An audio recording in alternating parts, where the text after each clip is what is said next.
আসসালামু আলাইকুম এভরিওয়ান। আজকের ভিডিওতে আমরা প্রায়োরিটি এনকোডার নিয়ে আলোচনা করব এবং প্রায়োরিটি এনকোডার নিয়ে আলোচনা করার আগে আমি এখানে দেখতে পাচ্ছেন যে একটা কোশ্চেন নিয়ে নিচ্ছি। এটা একটা স্যাম্পল কোশ্চেন, এটা আমাদের পরীক্ষায় আস্ক করতে পারে, ঠিক আছে? সো বিষয়টা হচ্ছে প্রায়োরিটি এনকোডার কেন ইউজ করতে হয় সেটা আগে জানতে হবে। তার আগে আমাদের জানতে হবে এনকোডার কি। অলরেডি আপনাদের জানার কথা এনকোডার কি, না হলে প্রায়োরিটি এনকোডার ভিডিও আপনারা ওপেন করতেন না। তো আমি একবার বলে নিচ্ছি যে লাইক হচ্ছে আমাদের কিবোর্ডের কথা যদি আমরা চিন্তা করি, ধরে নিচ্ছি এটা আমাদের একটা কিবোর্ড আর এটা হচ্ছে আমাদের সিপিইউ, ঠিক আছে? এটা হচ্ছে সিপিইউ আর এই সাইড হচ্ছে কিবোর্ড। আমাদের কিবোর্ডে ধরে নিচ্ছে 4টা বাটন আছে, ঠিক আছে? এবং আমাদের কিবোর্ড যারা হচ্ছে ম্যানুফ্যাকচারার, কিবোর্ড ম্যানুফ্যাকচারাররা কি করছে যে এই 4টা বিটের যে আমি ধরে নিচ্ছি ডি নট নামের একটা কি আছে, এই কি যখন আমি প্রেস করবো তখন আমার কি হবে, ডি নটের কোরেসপন্ডিং একটা বাইনারি কি আমাদের হচ্ছে যে কোথায় যাবে, আমাদের সিপিইউ যাবে, তাই না? আবার ডি ওয়ান যখন প্রেস করবো তখন আমাদের ডি ওয়ানের কোরেসপন্ডিং একটা বাইনারি কম্বিনেশন আমাদের সিপিইউ যাবে, but D not D one এগুলোর মান সেম হবে না, রাইট? সো এই হচ্ছে আমাদের এখানকার কনসেপ্ট যে ইনকোডার হচ্ছে কি, ইনকোডার হচ্ছে আমাদের একটা ওয়ে যেটা থ্রুতে আমরা কি করতে পারি, আমাদের ডেটাকে কনভার্ট করতে পারি, কোড করতে পারি, ঠিক আছে? ইনকোডেট করতে পারি। আর ডিকোডার সেই ইনকোডেড ডেটাটাকে কি করে আবার হচ্ছে নর্মাল ফর্মে ফিরে আনে। সো এ হচ্ছে ইনকোডার। তো প্রায়োরিটি ইনকোডার কি? প্রায়োরিটি ইনকোডার হচ্ছে, প্রায়োরিটি ইনকোডার বোঝার জন্য আমাদের যেটা বোঝা জরুরি সেটা হচ্ছে, ধরে নেন আপনি একটা অফিসে আছেন, ঠিক আছে? সো সেই অফিসে ধরে নেন একটা রুম আছে, ধরে নিচ্ছি এটাই সেই রুমটা। এই রুমে ধরে নেন 4জন মানুষ বসে আছে, ঠিক আছে? 1 2 3 4, 4জন মানুষ বসে আছে এবং 4জনের লেভেল একই। সো আমাদের হচ্ছে ওই অফিসে ধরে নেন একজন স্টাফ আছে, ঠিক আছে? আমাদের হচ্ছে একটা রুম, এই রুমের ভিতরে 4জন মানুষ বসে আছে, 4জন ধরেন, আচ্ছা মানুষ না, ধরে নিচ্ছে আমাদের একটা রুম আছে, সেই রুমের ভিতরে 4জন লেকচারার বসে আছে, ঠিক আছে? 4জন লেকচারার বসে আছে এবং একজন স্টাফ আছে ওই রুমে। সো 4জন লেকচারার যদি হচ্ছে অর্ডার করে, সে যে কোনো একটা অর্ডারকে ফলো করবে, রাইট? 4জন যদি একসাথে করে তাও সে কি করবে, সে কনফিউজড হয়ে যাবে যে সে কার অর্ডারটা সে ফলো করবে সেইটাতে। বাট একটা একটা করে করলে ধরে নিচ্ছে আমাদের লেকচারার ওয়ান যখন হচ্ছে আমাদের অর্ডার করছে, সো সে লেকচারার ওয়ানের অর্ডারটাকে ফলো করে কাজটা করবে। সো এটা হচ্ছে একটা সিনারিও যেটা আমরা ইনক্লুডারে শিখে আসছি। বাট প্রায়োরিটি ইনকোডার আমাদের যেটা বলতেছে যে না, প্রায়োরিটি ইনকোডার বলতেছে আমাদের এরকম একটা সিনারিও যে একটা রুম, সেই রুমের ভিতরে আমরা ধরে নিচ্ছি লেকচারার বসে আছে, সিনিয়র লেকচারার বসে আছে, প্রফেসর বসে আছে, head of the department and dean বসে আছে। ইন দিস কেস আমাদের ওইখানে যদি একটা স্টাফ থাকে এবং ওই স্টাফকে সবাই একসাথে যদি হচ্ছে কি করে, কোনো কিছু করার নির্দেশ করে, তাহলে সে কারটা ফলো করবে, কার কমান্ড সে ফলো করবে, এইটা হচ্ছে বিষয়, ঠিক আছে? অবশ্যই সে কার ফলো করবে, প্রায়োরিটিতে বা হায়ারার্কিতে যে বেশি আছে তারটা ফলো করবে, রাইট? সো আমাদের ইনকোডারটাও সেম জিনিস, যে প্রায়োরিটি ইনকোডার বলতে আমরা এটা বুঝাচ্ছি যে আমরা ধরে নিচ্ছি আমাদের কিবোর্ডের ক্ষেত্রে একসাথে 4টা বাটনই প্রেস করছি, ঠিক আছে? অ্যাট এ টাইম ধরে নিচ্ছি আমরা 4টা বাটনই প্রেস করছি। তাহলে আমাদের এই ইনকোডারটা সিপিইউ এর কাছে কোন ডেটাটা পাঠাবে এইটা নিয়ে তখন কি হয়ে যাবে, সে অ্যাম্বিগুয়াস হয়ে যাবে, সে দ্বিধাদ্বন্দ্বের মধ্যে পড়ে যাবে। সো এই দ্বিধাদ্বন্দ্বকে কাটানোর জন্য আমরা এখানে কি ইউজ করতেছি, প্রায়োরিটি এনকোডার ইউজ করতেছি, বুঝে গেছে? সো এ হচ্ছে আমাদের প্রায়োরিটি এনকোডারের বিষয়। সো প্রায়োরিটি এনকোডার আমাদের কি করতেছে, প্রায়োরিটি এনকোডার আমাদের বলতেছে ওকে ফাইন, যার প্রায়োরিটি বেশি থাকবে তার কাজ আমি আগে করে দেবো। যেমনটা হচ্ছে আমাদের স্টাফটা করতো, যে যার প্রায়োরিটি বা যার হায়ারার্কি বেশি আগে ছিল তার কমান্ড সে আগে এক্সিকিউট করতো। সো এরকমভাবে আমরা চিন্তা করবো, ঠিক আছে? সো আমরা ধরে নিচ্ছি ডি নট নামের একটা কি আছে, ডি ওয়ান নামের একটা কি, ডি টু নামের একটা কি, ডি থ্রি নামের একটা কি। এবং ইনকোডারের ক্ষেত্রে কি হতো, যদি আমরা ডি নট প্রেস করতাম, আমরা ধরে নিচ্ছি কিউ নট এবং কিউ ওয়ান মিলে আমাদের হচ্ছে একটা কম্বিনেশন তৈরি করতো, যে 0 0 সে হচ্ছে সিপিইউ এর কাছে দিত, ঠিক আছে? যখন আমি ডি নট বাটন প্রেস করতাম সিপিইউ এর কাছে দিত 0 0, ডি ওয়ান বাটন যখন প্রেস করতাম তখন সিপিইউ এর কাছে দিত ধরে নাম 0 1। আর যখন আমি ডি টু প্রেস করতাম তখন হচ্ছে আমাদের সিপিইউ এর কাছে দিত আমরা ধরে নিচ্ছি 1 0। আর যখন ডি থ্রি দিতাম তখন 1 1 আমরা সিপিইউ এর কাছে পাঠাতাম, এটা আমরা ধরে নিচ্ছি, ঠিক আছে? Okay fine. তাহলে এখানে আমরা হচ্ছে প্রায়োরিটি এনকোডার যদি এখানে ইমপ্লিমেন্ট করি, যে আমরা বলতেছি যে একবার উপরে যে আছে তার প্রায়োরিটি সবচেয়ে কম, লোয়েস্ট প্রায়োরিটি, ঠিক আছে? আমাদের ইনকোডারের একবার উপরে যে আছে তার প্রায়োরিটি হচ্ছে লোয়েস্ট, আর একবার নিচে যে আছে তার প্রায়োরিটি আমরা ধরে নিচ্ছি হাইয়েস্ট, ঠিক আছে? হাইয়েস্ট। Okay fine. এখন যদি আমি ডি থ্রি এবং ডি নট একসাথে প্রেস করি, অর্থাৎ ডি নট এবং ডি থ্রি যদি একসাথে কমান্ড দেয়, তাহলে হচ্ছে আউটপুটের কাছে কোন কমান্ডটা বেশি প্রাধান্য পাবে, অবশ্যই হাইয়েস্ট প্রায়োরিটির কমান্ডটা বেশি প্রাধান্য পাবে, রাইট? সো এই হচ্ছে বিষয়। তাহলে এখন আমরা এখানে একটা ট্রুথ টেবিল ড্র করবো, দেন হচ্ছে ট্রুথ টেবিলের থ্রুতে আমরা কি করব, একটা আউটপুট ফাংশন জেনারেট করবো, দেন হচ্ছে আমরা ওইটা লজিক সার্কিট ডিজাইন করবো, যেটা আমাদের এই কোশ্চেনটাতে চাইছে। আমাদের কোশ্চেন আমাদের এক্সামে যে টাইপের হয়, আমাদের এক্সামে মেইনলি বেসিক্যালি হচ্ছে যে সিনারিও বেসড কোশ্চেন করা হয়ে থাকে। তো এটা একটা সিনারিও বেসড কোশ্চেন, যেখানে কিন্তু আমাদের ইনডাইরেক্টলি একটা 4 to 2 বিট বাইনারি ইনকোডার চাইছে, ঠিক আছে? এবং এটা হচ্ছে আমাদের প্রায়োরিটি ইনকোডার, যে হাইয়েস্ট নাম্বার বাটন প্রেসড এগুলো আমাদের বলে দিচ্ছে। সো এটা আপনারা একটু পড়ে নেবেন।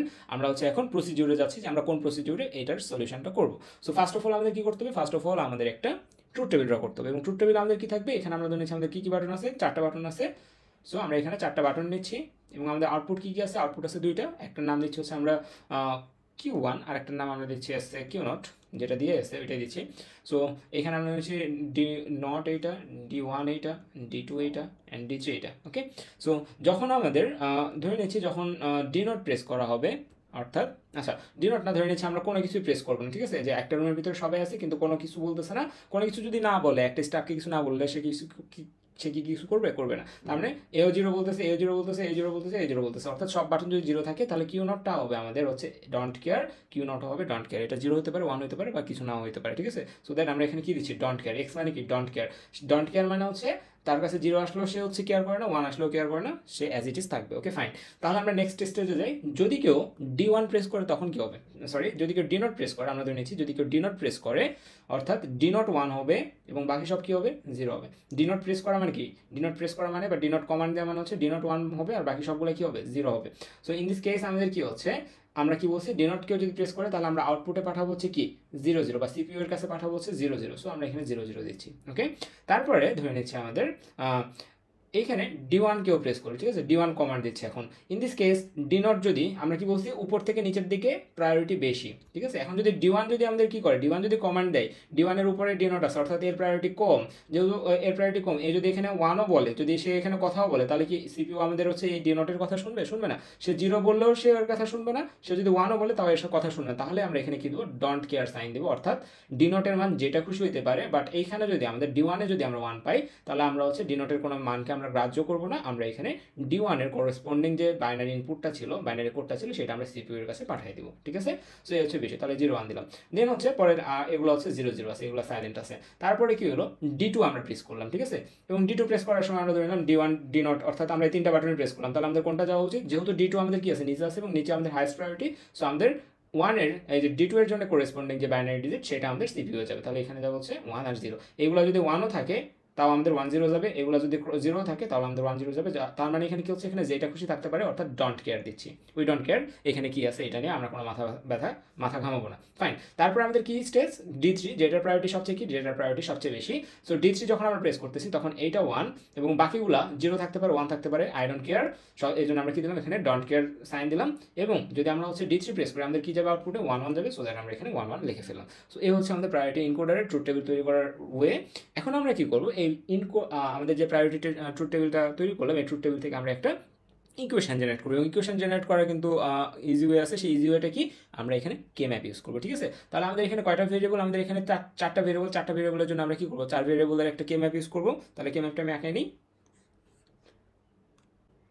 আচ্ছা, আমরা হচ্ছে আমাদের কে ম্যাপটা আঁকিয়ে ফেললাম। এখন আমরা কি করবো, আচ্ছা এটা একটা স্ক্রিনশট নেই, কারণ আমাদের এখানে আউটপুটে কয়টা আছে, আউটপুটে আমাদের দুইটা ইনপুট আছে না, সরি দুইটা আউটপুট আছে না। তার মানে আমরা কিউ ওয়ানের জন্য একটা বানাবো, আরেকটা কিসের জন্য বানাবো, আরেকটা হচ্ছে আমরা কিউ নটের জন্য বানাবো, ঠিক আছে। তার মানে আমরা এখানে দুইটা ড্র করবো।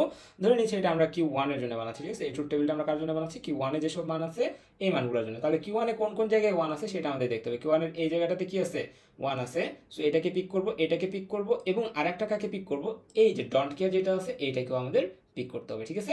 আচ্ছা, এখানে আমাদের কে ম্যাপে মান বসানোর জন্য একটু খেয়াল রাখতে হবে যে এখানে আমাদের কি আছে, এখানে আছে ডন্ট কেয়ার, ঠিক আছে। তো যখন ডন্ট কেয়ার হচ্ছে আমাদের ডি থ্রি ডি টু সেলের মান হচ্ছে জিরো জিরো আর ডি ওয়ান ডি নটের মানও জিরো জিরো, অর্থাৎ জিরো জিরো জিরো জিরো তম সেল আমাদের কি বসতেছে, ডন্ট কেয়ার বসতেছে। ওকে, তারপর আমরা যদি খেয়াল করি জিরো জিরো জিরো ওয়ানতম সেলে কি বসতেছে, তার মানে zero zero D one D নটের মান যখন হচ্ছে কি, সরি ডি ওয়ান ডি নটের মান যখন zero one, D one D নটের মান যখন জিরো ওয়ান এবং তখন হচ্ছে আমাদের কি ডি থ্রি ডি টু এর মান হচ্ছে জিরো জিরো, এই সেলে আমাদের কত বসবে, এই সেলে আমাদের বসতেছে হচ্ছে জিরো। কি বলছি এগেন আমি বলতেছি যে ডি ওয়ান ডি নটের মান, এই যে ডি ওয়ান ডি নটের মান যখন zero one, D one D not কোন সাইডে আছে, এই সাইডে, তার মানে এই যে জিরো ওয়ান, তখন আমাদের কোন সেলে যাব আমরা, ডি থ্রি ডি টু এর কত নাম্বার সেলে যাব, জিরো জিরো সেলে, ডি থ্রি ডি টু এর জিরো জিরো সেলে আমরা কত বসাবো, জিরো বসাবো। ফাইন।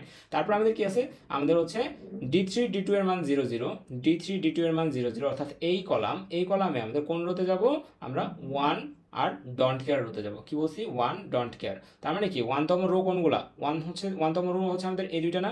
যদি একটু খেয়াল করি যে এইখানে আমাদের ওয়ান কি, ডি ওয়ানের মান হচ্ছে ওয়ান, তার মানে কি ডি ওয়ান হচ্ছে প্রথমগুলা, এটারও প্রথমে ওয়ান আছে, এটারও প্রথমে ওয়ান আছে, তার মানে কি ডি ওয়ানের জন্য রো হচ্ছে এই দুইটা, এই যে ওয়ান আর এই যে ওয়ান, তার মানে এই দুইটা রো।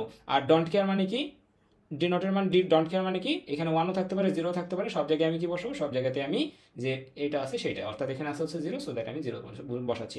সো এটা যদি বুঝতে না পারি তাহলে ফর এক্সাম্পলটা আবার একটু খেয়াল করি। এটার ক্ষেত্রে আমরা কি করবো, জিরো ওয়ানতম কলামে যাবো, ডি থ্রি ডি টু এই সাইডে, এইটার জিরো ওয়ানতম সেলে গেলাম, জিরো ওয়ানতম কলাম হচ্ছে এইটার এখন কোথায় বসাবো, ডন্ট কেয়ার লিখছি। ডন্ট কেয়ার মানে কি, ডি ওয়ানের মানও যা হইতে পারে, যা খুশি তা হইতে পারে, ডি নটের মানও যা খুশি তা হতে পারে। তাহলে আমাদের এখানে কি কি কম্বিনেশন সম্ভব, জিরো জিরো হতে পারে, ডি ওয়ানের মান জিরো হতে পারে, ডি নটের মান 0 হতে পারে, আবার D1 এর মান 0 এটার মান 1 হতে পারে, তাই না? আবার এটার মান 1 এটার মান 0 হতে পারে, এটার মান 1 এটার মান 1 হতে পারে, অর্থাৎ সবগুলা কম্বিনেশন আমাদের এখানে হচ্ছে। তার মানে কি দুইটাই ডোন্ট কেয়ার থাকা মানে হচ্ছে এইখানে সবগুলাতে কি দেওয়া, এই 01 সেলের সবগুলাতে আমাদের 1 দিয়ে দেওয়া। সো আমরা এখানে 1 দিলাম। পরের লাইনের ক্ষেত্রে আমরা কি দেবো, কেন 1 দিলাম, কারণ হচ্ছে এই যে এটার জন্য যে এই সেলে আমাদের কি বসবে 1 বসবে। তারপরের লাইনে কি বলছে, D3 এর মান 1, D3 এর মান কোথায় 1, D3 এর মান হচ্ছে 1 এই দুইটা সেলে না, এই দুইটা সেলে D3 এর মান 1, এই যে D3 সামনে আছে, এখানে D3 সামনে আছে, এটা তো D3 সামনে, সো 1 1। তাহলে এই 1 1 তম সেলে আমরা কি করতেছি, D2 এর মান আর আমার দেখার দরকার নেই, D2 এর মান যা খুশি হতে পারে, সো এখানে যা খুশি 1 থাকলেও রাখবো, 0 থাকলেও রাখবো, D1 D0 এর মানও যা খুশি থাকতে পারে, অর্থাৎ এখানকার সবগুলা সেলে আমরা কি দেবো 1 দিব। সো হয়ে গেল। এখন আমরা কি করবো, এটাকে একটু সিম্পলিফাই করবো। এটাকে সিম্পলিফাই করার জন্য আমরা কি ইউজ করবো, আমরা এখান থেকে কমন করতে পারি না কিছু জিনিস, লাইক হচ্ছে আমরা এই 8টা মিলে একটা বক্স বানাইতে পারি না, হ্যাঁ এই 8টা মিলে একটা বক্স বানানো সম্ভব, আবার এই 8টা মিলে আর একটা বক্স বানানো সম্ভব না, হ্যাঁ তাহলে দুইটা গ্রুপ বানানো সম্ভব। তাহলে এইখানকার যে আউটপুটটা হবে, ঠিক আছে, তার মানে Q1 এর যে আউটপুটটা সেটা কত হবে, Q1 এর আউটপুটটা হবে হচ্ছে আমাদের এই দুইটার মধ্যে কমন কি আছে, এই দুইটার মধ্যে কমন আছে হচ্ছে আমাদের এই দুইটার মধ্যে কমন আছে হচ্ছে আমাদের 1, এবং 1 মানে হচ্ছে আমাদের কত, 1 মানে হচ্ছে এই যে দেখি আমরা 0 1, আচ্ছা এটার মান কি, এটার মান 0 1, আর পরেরটার মান কি 1 1, ঠিক আছে, আমি একটু বুঝাই দিই, 0 1 আর 1 1, তাহলে কমন কোনটা আছে, এটার 1 কমন আছে আর এটার সাথে 1 আছে, তাই না? তো এটাতেও 1 আছে, এটাতেও 1 আছে, সো দ্যাট আমাদের এখানে কি হচ্ছে, এখানে আমাদের কমন হচ্ছে আমাদের D2, ঠিক আছে, D2 কেন D2, কারণ এটার পরেরটা এবং এটারও পরেরটা দুইটা ম্যাচ করছে, এবং এখানে D3 D2 এর মধ্যে পরে কি আছে, D2 আছে, সো দ্যাট আমরা D2 কে সিলেক্ট করলাম, তাহলে এখানে আমাদের আসবে D2। তারপরে আমাদের কি আসবে, আমাদের এই দুইটার মধ্যে এখন খেয়াল করবো 1 1 আর 1 0, ঠিক আছে, এই যে এই গ্রুপটার ক্ষেত্রে যদি খেয়াল করি 1 1 1 0 এর ক্ষেত্রে আমাদের কমন কি আছে, এটা কমন আছে আর এটা কমন আছে, এবং দুইটারই কি ফার্স্ট বিট কমন আছে, ফার্স্ট বিটে কি আছে D3 আছে, তার মানে কি D2 plus D3। So Q1 এর ক্ষেত্রে আমাদের কি আসতেছে D2 প্লাস D3, বুঝে গেছে? সো এই হচ্ছে আমাদের বিষয়। এখন আমরা হচ্ছে Q ইয়ার জন্য বানাই, Q নটের জন্য যদি বানাই, Q নটের জন্য আমাদের কি আসবে, Q নটের জন্য আমরা সেম প্রসিডিউরে আগাবো। Q নটে আমাদের এই যে এখানে যখন ডন্ট কেয়ার আছে, কততম জায়গায় আমরা ডন্ট কেয়ার বসাবো, 0 0 0 0 তম সেলে আমরা হচ্ছে ডন্ট কেয়ার বসালাম। তারপর আমাদের কি আছে, এই সেলের ক্ষেত্রে খেয়াল করি 0 আমরা কোথায় কোথায় বসাবো, D3 D2 এর মান যে এখানে 0, এই যে এখানে D3 D2 এর মান 0, এই কলামের 0 1 তম জায়গাতে আমরা কত বসাবো, 0 বসাবো, 0 1 তম জায়গা হচ্ছে এটা, এখানে আমরা 0 বসালাম। তারপর 1 কোথায় বসাবো বলছি আমরা, 1 বসাবো আমরা হচ্ছে D3 D2 যেটা যেখানে 0 0, এখানে 0 0, এবং হচ্ছে আমাদের কি D1 এর মান 1, D1 এর মান 1 হচ্ছে এইটাতে, এই যে D1 এর মান, D1 হচ্ছে ফার্স্ট বিট, আর এটারও ফার্স্ট বিট এটা, এটারও ফার্স্ট বিট এটা, এবং দুইটাতে 1, তার মানে D1 এর মান যেখানে 1 সেইটাতে D নট এর মান যেটা খুশি থাকতে পারে সেখানে আমরা 1 বসাবো, D নট এর মান যেখানে খুশি যেটা থাকতে পারে আমরা এখানে কত বসাবো, 1 বসাবো, সো 1 বসালাম। তারপরে এখানে 0 1 x x এর ক্ষেত্রে আমরা কি বসাবো, ডন্ট কেয়ার এর ক্ষেত্রে এখানে আমাদের কত আছে 0 0 বসাবো কোথায়, D3 D2 এর মান যে এখানে 0 1, D3 D2 এর মান হচ্ছে এখানে 0 1, এখানে আমরা কি বসাচ্ছি x x বসাচ্ছি, আচ্ছা সরি এখানে আমরা কত বসাবো 0, এখন এইখানকার কোথায় আমরা 0 বসাবো, অর্থাৎ আমরা রো চাচ্ছি, রো এর মান যে কোনো কিছু হতে পারে, কারণ এখানে ডন্ট কেয়ার দিয়ে আছে, সো সব জায়গায় আমরা 0 বসাই দিলাম। তারপরে আমাদের কি আছে, পরেরটাতে আমরা 1 বসাবো, কোথায় বসাবো, আমরা D3 এর মান যখন 1, D3 এর মান যেখানে 1, তাহলে D3 হচ্ছে আমাদের ফার্স্ট বিট, D3 ওই যে এখানকার ফার্স্ট বিট আর এখানকার ফার্স্ট বিট দুইটাতেই কি আছে 1 আছে, সো দ্যাট আমরা এই চারটা সেলে বসাবো, এবং এই চারটা সেলের কোথায় বসাবো, ডন্ট কেয়ার জায়গাটাতে। তো ডন্ট কেয়ার জায়গা হচ্ছে এই চারটা সেলের সবগুলো, তাহলে এখানে আমরা 1 1 1 1 1 1 1 1, ফাইন। সো এটা আমাদের হয়ে গেল। এখন আমরা এটাকে গ্রুপিং কিভাবে করব, গ্রুপিং করার জন্য আমরা হচ্ছে কয়টা কাজ করতে পারি, এখানে কয়টা গ্রুপ করতে পারি, এই চারটা মিলে একটা গ্রুপ করতে পারি না, হ্যাঁ এই চারটা সরি এই 8টা মিলে একটা গ্রুপ করা যায়, আবার হচ্ছে আমাদের এই দুইটা এবং এই দুইটা মিলে একটা গ্রুপ করা যায় না, হ্যাঁ এই দুইটা মিলে গ্রুপ করা যায়, সো এখানে আমাদের গ্রুপ হচ্ছে কয়টা, গ্রুপ হচ্ছে দুইটা। তাহলে এই দুইটা গ্রুপের জন্য আমরা এখন সমীকরণ লিখতে পারবো না, এই দুইটা গ্রুপের জন্য যদি সমীকরণ লিখি তাহলে কি আসবে, এখানে 1 1, এখানে 1 1 আর এখানে 1 0, প্রথম দুইটা এটার প্রথম বিট আর এটার প্রথম বিট ম্যাচ করছে, তো এটার প্রথম বিট মানে কি D3, তার মানে আমরা Q নট ইকুয়াল প্রথমে লিখতেছি কি D3 প্লাস আমাদের কি, আমাদের এখন এটা লিখতে হবে, তাই না, এটা মানে কি, এটা মানে হচ্ছে 1 1 আর 1 0 এর মধ্যে যদি একটু খেয়াল করি 1 1 1 0 এর মধ্যে আমাদের কমন কি আছে, 1 কমন আছে না, দুইটাতে ফার্স্ট বিট 1, তাহলে ফার্স্ট বিট হচ্ছে D1, তাহলে D1 লিখলাম, এবং এদের কলাম নাম্বার যদি খেয়াল করি, কলাম নাম্বার হচ্ছে 0 0 কলাম এবং হচ্ছে 1 0 কলাম, তাহলে কমন কি আছে, এইটার সেকেন্ড বিটের সাথে এইটার সেকেন্ড বিট ম্যাচ করতেছে, এবং এটা কি আছে 0 আছে, এবং 0 মানে কি এখানে সেকেন্ড বিট মানে কি, সেকেন্ড বিট মানে হচ্ছে D2 এবং 0 মানে হচ্ছে D2 বার, ঠিক আছে। সো এই হচ্ছে আমাদের এখানকার ফিগার। এখন হচ্ছে আমরা এটার হচ্ছে নেসেসারি ডায়াগ্রাম কিভাবে আঁকাবো, আমাদের ডায়াগ্রাম কিন্তু সরি এখানকার সার্কিট ইমপ্লিমেন্টেশন আমরা কিভাবে করবো এটা একটু দেখবো, ঠিক আছে। যেহেতু আমাদের এখানে কি নাই, এখানে কি ডি নটের কোনো সাইন আছে, আমাদের এখানে কিন্তু ডি নটের সাইন ছিল, বাট আমরা যে সিম্পলিফাইড ইকুয়েশন দুইটা পেলাম, এই যে এটা একটা আর এটা একটা, এখানে কি ডি নটের সাইন আছে, না এখানে কি কিসের সাইন আছে, D2 D3 আর D1, এবং D2 এর বারের সাইন আছে, তাই না। তাহলে আমরা প্রথমে কি করবো, এখানে D1 লিখে নিচ্ছি, তারপর আমরা লিখে নিচ্ছি হচ্ছে D2, তারপর আমরা লিখে নিচ্ছি হচ্ছে D3। তারপর আমরা কি করব, এখানে আমরা Q1 কে যদি ইমপ্লিমেন্ট করতে চাই আমাদের কি কি আছে, D2 প্লাস D3 আছে। তাহলে Q1 এ আমরা, আর প্লাস মানে কি, প্লাস মানে একটা অর গেট, তাহলে এখানে একটা আগে অর গেট দেই, এই অর গেটের মান আমরা লিখতেছি Q1 এবং Q1 এর ইনপুট কি আছে D2 প্লাস D3, তাহলে D2 থেকে একটা লাইন নেব এবং D3 থেকে একটা লাইন নেব, D3 থেকে একটা লাইন নেব, তাহলে কি হয়ে গেল, D2 প্লাস D3 মিলে আমাদের কি হয়ে গেল, একটা Q1 হয়ে গেল। এখন যদি আমরা হচ্ছে এটাকে বের করতে চাই, এটাও তো কি আছে, প্লাস আছে, সো আমাদের এখানে এখানে আর একটা ধাপ যাবে, সেই ধাপটা একটু, এই জন্য আমরা এখানে একটু লিখতেছি। এটা হচ্ছে আমাদের কি Q0 আমাদের কি ইনপুট আসবে, D3 ইনপুট আসবে, সো আমরা এখান থেকে ডিরেক্ট আগে D3 ইনপুট দিয়ে দিই, আর একটা কি ইনপুট আসবে, D1 এবং D2 বারের কি আসবে, এন্ড অপারেশন আসবে, তাই না? তারপরে D1 এর একটা তার আমরা এখানে নিচ্ছি এবং আমাদের D2 এর একটা তার নিতে হবে, তাই না? এবং D2 না কিন্তু D2 বার, তাহলে কি D2 থেকে একটা তার নেই, নিয়ে এটাকে বার করার জন্য কি হবে, একটা নট গেট লাগিয়ে দিই, দুইটা ইনপুট নিয়ে যাই আমরা কি করব, একটা এন্ড গেটের ভিতরে দিব, কারণ D1 plus D2, D1 into D2 বার চাইছে, তাহলে এটাকে এন্ড গেটের মধ্যে দিলাম, এটার ইনপুটটা এখানে দিলাম। সো এই হচ্ছে আমাদের নেসেসারি ডায়াগ্রাম, হোপফুলি সবাই বুঝতে পারছেন। আর এটার অ্যান্সারটা হচ্ছে এটাই, ঠিক আছে? পরবর্তী ক্লাসে আমরা হচ্ছে নতুন কোনো একটা টপিক নিয়ে শিখবো। আজকে আল্লাহ হাফেজ।